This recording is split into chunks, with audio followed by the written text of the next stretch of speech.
The town already had a name for Andrew Voss's plan: moving into an oven. The laughter started before he even reached the kiln. Storekeeper Tobias Harkness and gossip Alma Clifton stood pointing, their mockery carrying across the frozen field. Look at Voss. That's not a home. It's a brick oven. You planning to bake your family, Andrew? Ignore them, Elena. Cold kills faster than laughter. Just keep walking. Inside, the old kiln smelled of soot and silence. Andrew lifted a lantern and saw a dome of brick thicker than any wall in town. Andrew, this place is filthy. Lily's shivering. Do you really think we can survive winter here? He didn't answer. He began hauling loose bricks, sealing the arched mouth to a narrow slot while Shade watched the tree line. By dusk, snowflakes fell. Shade lay in the opening, ears forward as if the kiln itself was holding its breath. Hey, Papa, why do the people laugh at us? I am scared. Andrew didn't answer.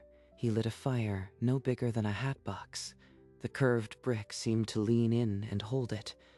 Outside, the snow thickened. The first night, the kiln did what it was built to do. The brick drank the fire's heat and gave it back slowly, so the family slept warmer than they had any right to expect. Andrew, it's still warm in here. I thought we'd freeze by midnight. Brick holds heat like a bank holds coin.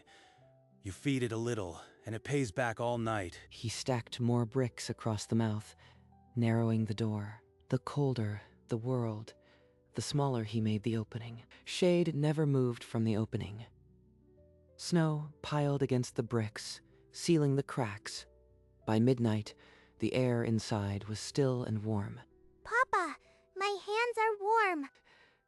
At first light, the fire was a mound of ash. The stack of firewood beside it had shrunk to a pile no higher than his boot. That's all we have. We'll be out by tonight. The walls hold heat. We stretch the wood, one stick at a time. But the temperature outside had dropped 30 degrees overnight. The kiln's next test would be far colder, and the fuel pile was a third gone already. In the morning, Andrew walked the frozen half-mile to town. He had 5 coins and no credit left in anyone's ledger. Well, the oven dweller graces my store. Here for a sack of flour, or just to warm your hands. I need firewood, Harkness, on credit. Just enough to keep my little girl warm. Credit? For a man who lives in a brick oven? You've got nothing but soot. Pay up front or burn your coat. Andrew walked out without another word. The cold on the road back stung less than the laughter that followed him. Nothing? He gave you nothing? Andrew, how are we going to keep Lily warm? Lily's cough cut through the silence, dry and sharp. Elena pulled the blanket tighter around her. Andrew pressed his hand to the inner brick. Still warm. The kiln was holding yesterday's fire like a stone holds the sun. The bricks are the key. They keep what you give them. I just need a flame small enough to ride out the night. But the last stick snapped in Elena's hand. The woodpile was gone. Without new fuel, the warm bricks would turn cold by dawn. The first hour without fire was a slow freezing. The bricks gave back the last of their heat, then turned cold against their backs. We should have stayed in town. At least they have walls. Here we're like meat in a stone jar. Town has walls, but no charity. Here the bricks still fight for us, for a little while. Lily coughed again, a sound that chipped away at Elena's hope. She pulled the girl closer, but the cold still bit. The old brickworks had a fuel store, long shot, but maybe something left after all these years. I am going to search the old works at dawn. They had a fuel store. There might be coal left. Abandoned for years. You'll freeze out there chasing ghosts, Andrew. Neither slept. The cold deepened until their breath turned to frost. Lily's cough grew raw in the absolute dark. If there's a single lump of coal left in that store, I'll find it. It's the only chance we have. At first light, he slipped out. Elena and Lily stayed wrapped in every blanket, Shade standing guard at the narrow door. The old brickworks stood half-collapsed against the gray sky. Andrew crossed the yard to the fuel store, its door hanging crooked. Inside, the air was dead. Shelves had collapsed. He dug through rusted tins and rotted sacks, his lantern picking out a few black lumps. 5 pieces of coal and a handful of damp charcoal. Enough for a day, maybe 2. Not enough to save Lily. He returned to the kiln at dusk. Elena saw his face before the sack, and her hope collapsed. That's it? A day's warmth, and then what, Andrew? We can't keep doing this. He fed the lumps to a tiny flame. The fire clung to life, but its warmth barely reached past the hearth. Lily shivered in her blanket. Andrew pressed his palm to the brick wall. It still held the memory of yesterday's heat, but it was fading. The kiln could store warmth, but not create it. The dome is a battery. If I could just find more charge, but the store is empty. There has to be something I missed. That night, the fire died before midnight. The bricks cooled faster than before. Elena wrapped Lily in her own coat and said nothing. Andrew lay awake, staring at the black dome. The kiln was a masterpiece of heat, but it was starving. Tomorrow they would have no flame at all. Andrew, we can't stay another day. Lily's cough is worse. We have to go back to town, beg if we must. There's a storm coming, Elena. Look at the sky, flat as iron. We'd freeze on the road before reaching the first house. Outside the kiln, the northern sky pressed down, windless and gray, the kind of stillness that gathers before a blizzard. I am going back to the works. There might be something I missed. Keep the door closed and stay inside. He searched the fuel store for a third time, moving aside every rotted crate and rusted barrel. In the far corner, his boot struck metal. A trapdoor lay hidden under decades of debris. Its iron ring rusted shut. He pulled until his shoulders burned. It refused to give. Jammed, solid. I need a crowbar, or this door stays closed forever. If I tell Elena, she'll only fear false hope. I'll find a way to open it alone. Did you find anything? Nothing worth mentioning. Just more dust. Outside, the sky thickened. Andrew hid the discovery behind a wall of silence, the weight of that iron ring pressing against every thought. The wind died. The world turned flat and gray. Andrew knew that stillness, it meant a blizzard was coming for the ridge. He sealed the kiln mouth with mud and the last loose bricks, trapping every degree of warmth inside. Then he fetched the crowbar from the old wagon. If that trapdoor doesn't open, we face the blizzard with nothing but cold bricks and empty hands. The crowbar bit into the rusted ring. Andrew threw his weight on it. Iron screamed, and the trapdoor finally surrendered. Below, the lantern light fell on a secret the works had guarded for years. A chamber full of charcoal and coal stacked to the ceiling. Months of fuel. Enough to burn every night until spring. We can survive this. He filled a sack until it bulged, climbed out, and pulled the trapdoor shut. Then he scattered debris to hide it again. Snow slammed the ridge as he reached the kiln. The storm was upon them, but he carried a sack heavy with stolen hope. I can't tell Elena yet. If the town finds out, they'll swarm us. This stays our secret. Andrew burst through the kiln door, snow swirling at his back. He dumped the sack at Elena's feet. Black charcoal spilled across the brick. Charcoal? Where did you find charcoal? There's more, much more. But you must not speak of it. Not to anyone. The town would take it all. He built the fire high. The kiln dome drank the heat and threw it back in waves. Lily's shivering stopped for the first time in days. Papa, I am warm. Elena pressed her hand to her mouth, tears cutting tracks through the soot on her cheeks. She had not allowed herself to hope. A hidden chamber in the old works. Coal and charcoal enough for months. But if Harkness finds out, they'll take it from us. Swear to me, Elena.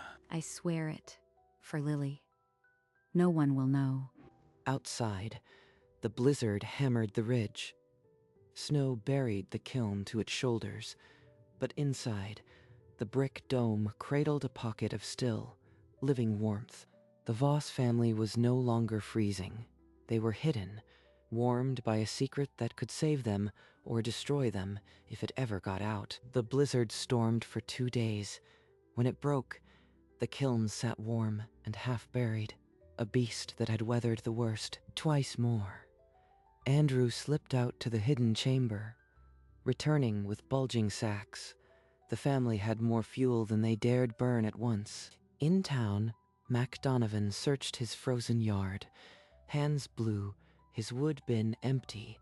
He had nothing left to burn but his door. Harkness's store shelves were bare. No coal, no kindling. The storekeeper stood behind the counter, his apron dusted with frost. Andrew walked the town's edge that afternoon. Through frost-covered windows, he saw families huddled in dim rooms, burning their last chairs. We have fuel to spare, but one word could bring a mob to our kiln. I can't let that happen to Elena and Lily. The town had laughed when they moved into an oven. Now the same people were freezing, and Andrew held the only fire. You saw the families, didn't you? The ones with nothing. I saw. That night, he stared at the embers. The kiln's warmth was a constant reproach. The secret had made them rich in fuel, and paupers in peace. A figure crumpled in the snow outside Mac Donovan's cabin. Andrew reached him first. Mac's lips were blue, and he barely breathed. Without thinking, Andrew hauled him through the snow, ducking under the kiln's low arch. Warmth hit Mac like a wall. Water, please. Andrew, you brought him in? Now he knows we have fire. He'll tell everyone. Easy, Mac. You are in our kiln. Just some charcoal I found. Drink this. Mac drank. His shaking eased. But when he looked at the glowing bricks, Andrew knew the secret had slipped from his grasp. He'll keep silent for a day, maybe. But he's a man watching his family freeze.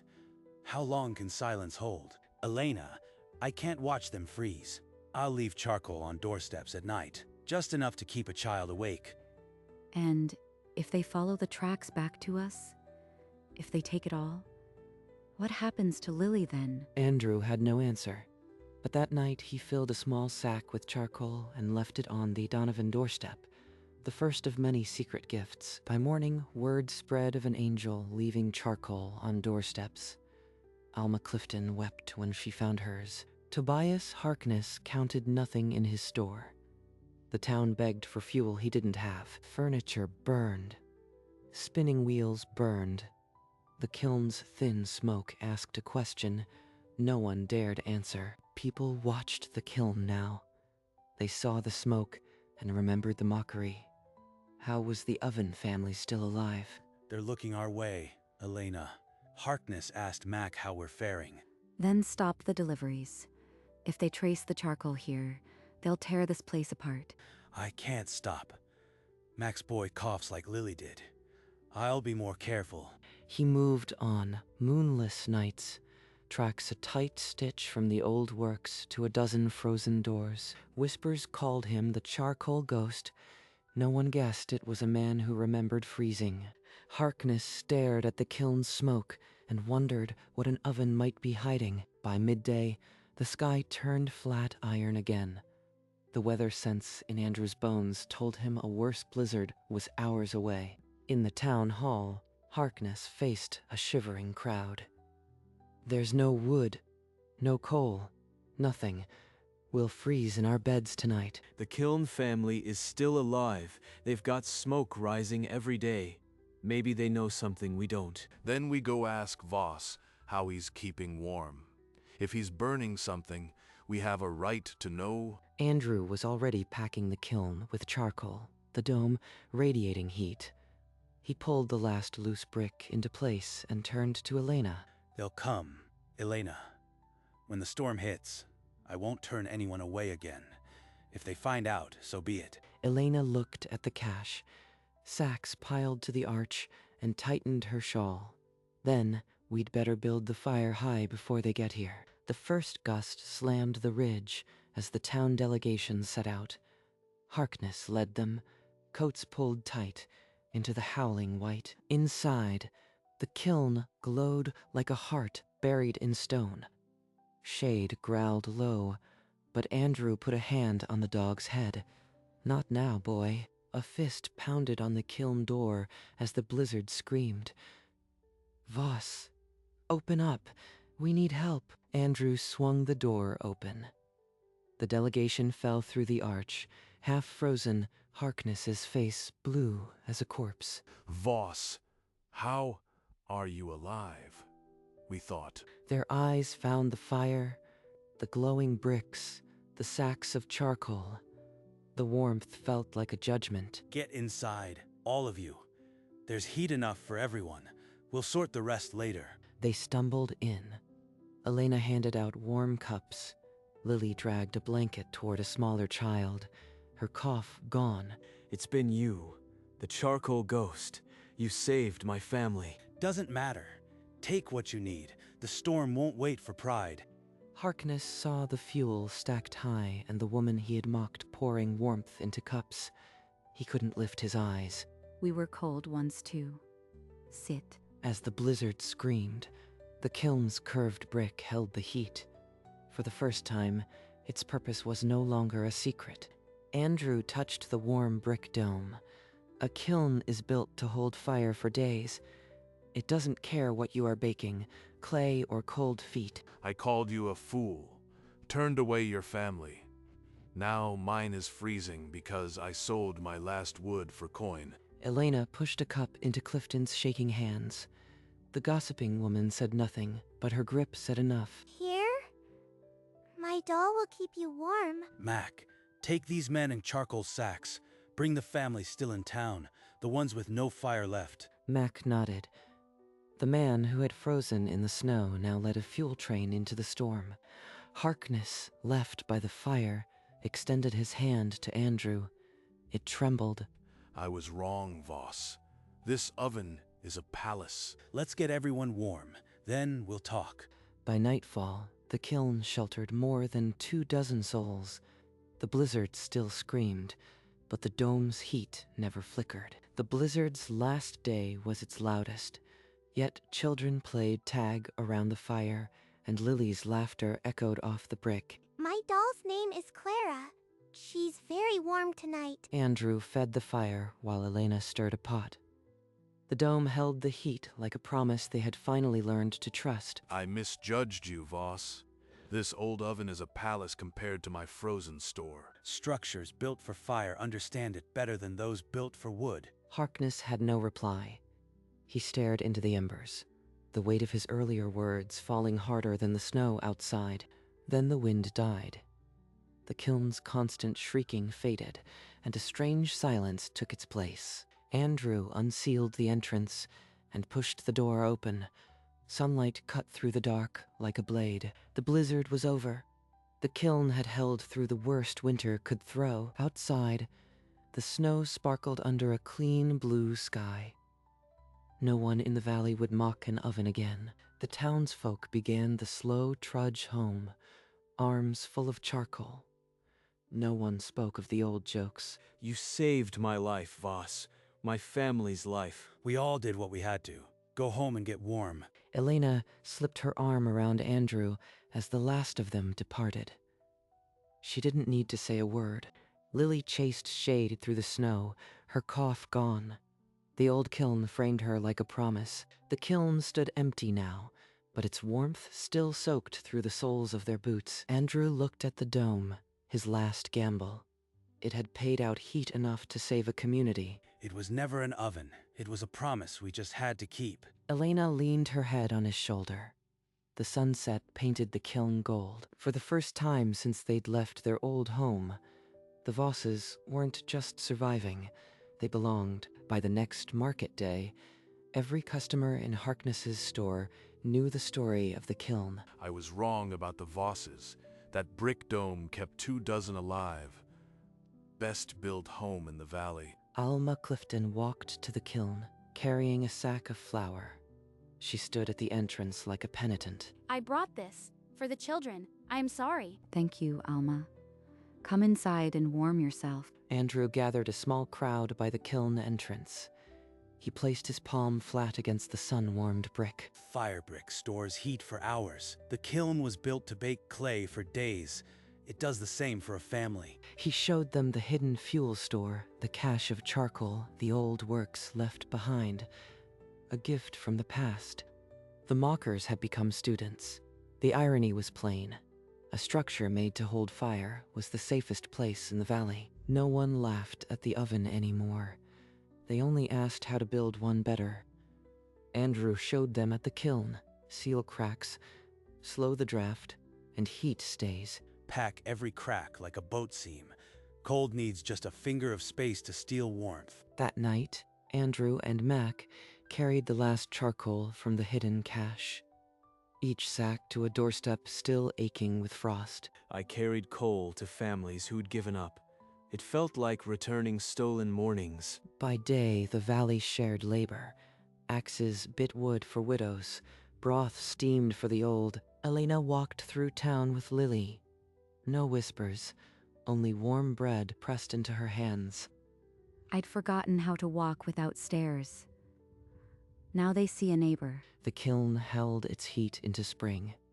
That dome was their first home, and it remembered everything. We might build a timber house one day, but this dome taught us the deepest lesson. Winter loosened. The Vosses were no longer oven dwellers. They were the valley's hearthstone. The snow melted from the kiln's shoulders, and the valley greened around it. Brought you coffee, Voss. Can't sell it. Folks would trade for advice now. Advice is free, Harkness. Sit a spell. They sat by the kiln like neighbors, the old mockery gone rusted and forgotten. This kiln once baked bricks for the town. Now it's baked our survival into their memory. Lily planted seeds where snow had been. Elena watched, her shawl loose, her face unlined. By night, the kiln still glowed. Shade curled by the hearth, ears flat in contentment. Andrew banked the fire, and the family gathered. The kiln's warmth no longer a defense, but a gift. From a distance, the kiln's amber glow was a beacon, proof that the humblest shelter, properly understood, could outlast the coldest storm. And inside, the Vosses were no longer refugees. They were home. Months later, the valley held green where snow had ruled. The kiln wore a crown of wildflowers. The same hands that sealed bricks now carve birds for my daughter. A strange, good trade. Lily ran through tall grass, a pack of town children at her heels. Her cough was a ghost of winter. The kiln was a landmark now. Travelers stopped to rest against its warm bricks and hear the tale. A passing stranger asked about the dome. A child pointed. That's where the Oven family lived. They kept everyone warm. Oven family. I'll take that. He gave Lily the carved bird. Wings spread, beak lifted. That was us, he said. We flew out of the cold. The story passed from neighbor to neighbor, season to season, a lesson in hidden strength. And the kiln still stood, a humble dome of brick, holding the memory of every fire that kept the valley alive. One evening, Andrew sat on the kiln's warm lip, watching the sun sink behind the mountains. Elena settled beside him. Shade dropped at their feet with a sigh. Who would have thought an old kiln could become a home? The man who built this kiln, maybe, or no one. We just saw it differently. They shared a quiet laugh, the sound small against the wide valley. Shade thumped his tail, his eyes half closed. The camera pulled back. The kiln glowed amber in the gathering dusk, a gentle giant of brick among new green. Flowers nudged through the earth where snow had been. Birds nested in the eaves. It was the humblest shelter and the strongest. And in that old dome of brick, a family had found not just warmth, but a kind of forever. Inside the kiln, the fire burned low and steady, a heart that never stopped beating, a warmth that never wavered. We weren't living in an oven. We were living in a kiln. And in a kiln, you don't burn out. You hold the fire. A structure built to bake clay became the perfect shelter for people, proving that the mockers never stopped to consider the physics of a brick oven. The kiln's amber glow filled the dome, a quiet testament to what a simple hearth can hold. It had outlasted the cold, the ridicule, the doubt, and the deepest winter. Now, it simply burned, a beacon of what was possible when you understood the walls around you. The camera pulled back, the glow receding into the dark of the valley night, but never dimming, and the fire kept burning, long after the laughter faded into distant memory.